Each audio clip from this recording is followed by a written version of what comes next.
Alors effectivement, depuis que Trump est arrivé au pouvoir, il y a eu beaucoup de choses qui ont changé aux États-Unis en termes de regard sur l'industrie des cryptos. Il y a eu des choses très concrètes,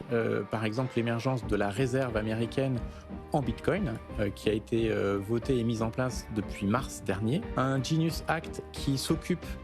va s'occuper notamment des stablecoins aux États-Unis, et un président de la SEC, donc l'autorité des marchés financiers américaine, qui a été remplacé par quelqu'un qui est beaucoup plus ouvert au monde des cryptos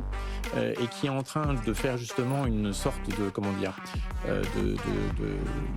il interroge beaucoup de gens afin de pouvoir mettre en place une régulation qui fasse du sens pour les Américains pour pouvoir faire émerger cette industrie. Ça, c'est la partie, on va dire, visible, mais très visible par rapport à ce qu'on avait pu avoir auparavant. Il y a quand même eu ces ETF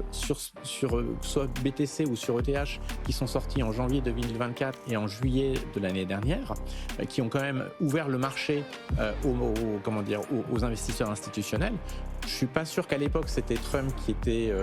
derrière tout ça, mais en tout cas il y a un faisceau de choses qui font qu'aujourd'hui l'environnement réglementaire et institutionnel il est plutôt ouvert.